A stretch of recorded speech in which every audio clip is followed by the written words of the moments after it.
Hello, welcome back to Sarah Reacts. Today we're going to be watching season 3, episode 14 of Twin Peaks, and this one's called Part 14 slash We Are Like the Dreamer. So yeah, last episode the Mitchum brothers and Dougie came in a conga with some gifts for Dougie's boss, which led to I can't remember his name, but the guy who was trying to frame Dougie kind of hid under his desk and started to panic a bit, so he went to the guy who hired him to do all this, and the guy was like, "You've got to sort this problem out, it's on you now." So he tried to poison Dougie, but Dougie's fascination with his dandruff, he kind of took it as like an intimidation and was like, "I can't do it, Dougie, I'm so sorry, I was trying to poison you, oh no."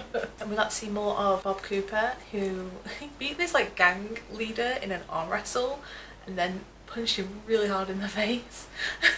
And then we had Dr. Jacoby saw his shovel in Nadine's window and they got to talking, and I was like, oh, that's adorable.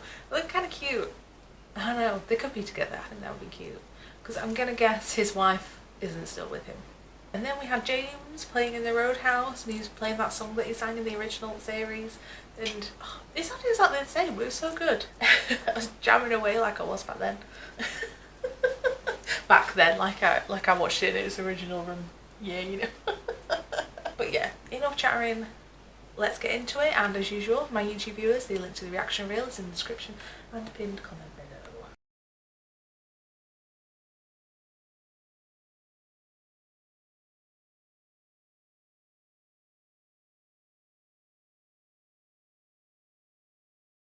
Yes, that was season 3, episode 14 of Twin Peaks.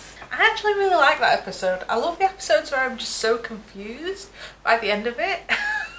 And I just think, what happened? What did I just watch? I'm wondering, when that woman jumped off the thing in episode 3, sorry, is this where she ended up? Is it okay for her to be in the real world? Because that's what I was worried about the whole time. I was like, is it okay for her to be here? I think because it's such a big thing that Bob's here when he's not supposed to be, that I'm like, oh my god. I'm glad that Chad got caught because he is a piece of shit, and I'm so glad that it turns out they were watching him. Because when Lucy was watching him get the mail, I was thinking, is she like picking up on his weird behaviour? But she must have been watching him like everybody else was. There's so many like clues in this episode, I know there is, and then I'm just, it's not going to make any sense to me, I bet, until I finish the series. But I do like when Andy was in the black and white place with the firemen, and there's like different scenes throughout the season that's happened. I thought, oh, that's cool. Can't believe I've only got 4 left. We didn't see Dougie at all, but we did talk about him, and I'm so glad that this whole 2 Cooper thing is getting more widespread with our FBI team and our Twin Peaks team, and just, I'm so excited. I want everything to come together. But yeah, so full length and early access available on patreon.com/SarahReacts.